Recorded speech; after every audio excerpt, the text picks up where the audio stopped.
Pizza എന്ന് കേൾക്കുമ്പോൾ തന്നെ നമുക്ക് ഓർമ്മ വരുന്ന കൺട്രി ഏതാണ്? ഇറ്റലി അല്ലേ?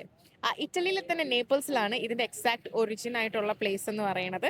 സോ നേപ്പിൾസിൽ വന്നിട്ട് പിസ്സ കഴിച്ചില്ലെങ്കിൽ പിന്നെ എവിടെ നിന്ന് പിസ്സ കഴിച്ചിട്ടും എന്താണ് കാര്യം അല്ലേ? So let's try this pizza from Naples. അപ്പൊ അവരെനിക്ക് ഇതിന്റെ കൂടെ ഒരു തരല്ലി തന്നിട്ടുണ്ട്. അത് ഇവിടുത്തെ സ്പെഷ്യൽ ആണെന്നാണ് പറഞ്ഞത്.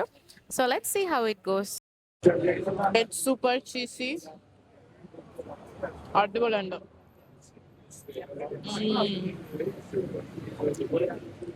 അയ്യോ,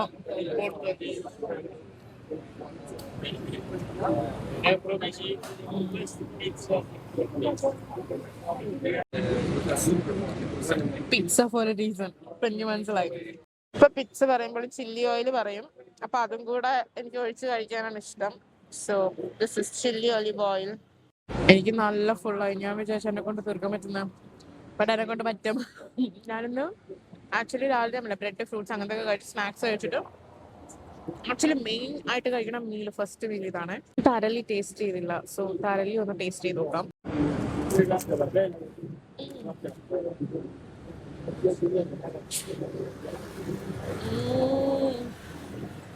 ഇതാണ് ഒറിജിനൽ തരലി. തരലി ഈസ് ജനറലി മൈ ഫേവറേറ്റ്. പക്ഷെ ഇത്ര ടേസ്റ്റ് ഉള്ള തരലിയെന്ന് എനിക്കറിയില്ല. ഇവരിതിൽ പെപ്പറൊക്കെ ഇട്ടിട്ടുണ്ട്.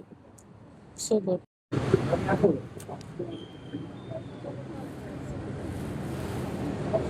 എന്തൊരു നട്ട്സ് ഞാനിപ്പം കടിച്ചു കേട്ടോ. ഒന്നും പറയാനില്ല, എല്ലാം അടിപൊളിയായിട്ടുണ്ട്. ഇതൊന്ന് കഴിച്ചു തീർക്കാൻ പറ്റിയാൽ മതി. എത്ര സമയം എടുക്കും എനിക്കറിയില്ല. ഞാൻ ഇങ്ങനെ മിഷൻ അക്കംപ്ലിഷ് ചെയ്തു. ഈ സാധനം എന്നെ കൊണ്ട് പറ്റൂല. അതുകൊണ്ട് ഞാൻ ക്രസ്റ്റ് മാറ്റിയിട്ട് ബാക്കി പകുതി പിzzയുടെ നടുവിലത്തെ മാത്രം കഴിച്ചു. ഐ മീൻ ക്രസ്റ്റ് മാറ്റി വെച്ചു.